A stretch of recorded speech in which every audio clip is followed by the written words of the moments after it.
This is AP Calculus AB. We are going to learn how to take derivatives implicitly. It's called implicit differentiation. And there's going to be 3 videos that cover this section. And this first video is basically just going to explain when would we use implicit differentiation. Now, the opposite of implicit differentiation is explicit differentiation. We've been using explicit differentiation this entire year. We just didn't formally call it that. What's the difference between implicit and explicitly defined functions? So here's just an introduction. Which of these can be written as a function of x and which cannot? So just ignoring for a moment the fact that I solved those for y.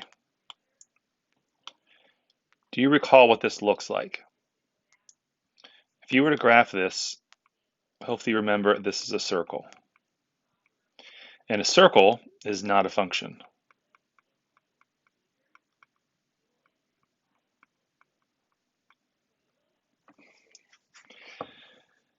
The second one here, hopefully you recognize it's a line. And this is a function. All non-vertical lines are functions. So when this asks, which of these can be written as a function of x? First of all, function means would pass the vertical line test. That's one example of how you can determine something's a function. Also, when it says written as a function of x, it just means solve the equation for y. Now, we can solve each of these for y. That's possible, but you're going to see that this first one ends up not being a function. So let's just look at this. Which of these can, which of these cannot be? We're saying that this one can't, because although we can get y by itself, it won't be a function, and this one can. If we were to solve this first one, we would end up subtracting this x squared from both sides. That would give us this. Then to get rid of the squared, it's an even root, we would take plus or minus the square root of both sides.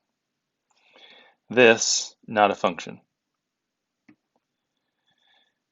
This one here, if we subtract 2x from both sides, then divide each term by 2, we would get y equals 12.5x, which is a line, which is a function. So even though this can be solved for y, it's not a function, and it can't be solved for y necessarily easily. We'll get into that a little bit deeper of what it means when we say it can be easily solved for y or not. When do we use implicit differentiation? Well, we do it when we use implicit when we can't solve an equation for y, or we just don't want to solve it for y. It's just not that easy to do, or it's too time consuming. So let's look at these 6 functions. And all we want to determine is which of the functions can be written as a function of x and which cannot.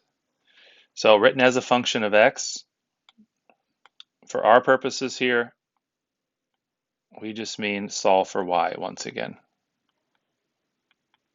If we can get y by itself, then we would likely use the derivative rules we've been using so far this year. If we can't get y by itself, we're going to use this new thing that we're going to learn, this new method called implicit differentiation. So looking at this equation here, I would say that we could get y by itself here pretty easily. So I'm going to say yes, we could subtract x squared from both sides and then cube root both sides. So that worked out. This next one also seems like a yes to me. Let's see if I'm right. We can divide both sides by x. And if we had to find this derivative, it'd be easier if we wrote this as x to the negative 1. That way we wouldn't have to use the quotient rule. This next one, boy, it just seems like a big fat no to me. We've got this x and y together as a product. We've got y cubed. I don't know how to get y by itself here. I'm not talking about not wanting to, I just don't know how to do it. Number 4, is another one that I would say no to. Can't get y by itself. We have y as the angle here for cosine, and we also have 3 times y. I just don't know any way that we can get the y's collected together. Number 5, I'm going to say yes. At first glance, you may say no, because maybe you forget how to use logarithmic functions. This function is currently in log form. If I change this to exponential form, y is going to be by itself right away. Remember that if it is a natural log, it means the base is e. So this is log base e of y.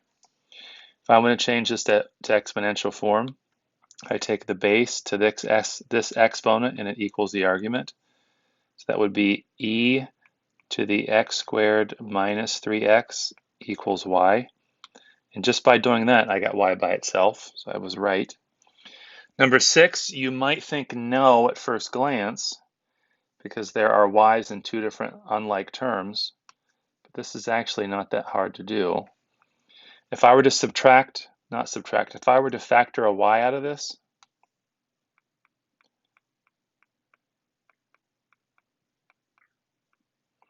and then I could get y by itself by dividing both sides by x minus 3. So what's the point of this? Well, if the answer was yes, if you can get y by itself easily, you would solve these problems likely if you were asked to find the derivative. You would find the derivative explicitly. Explicit means that you have y by itself.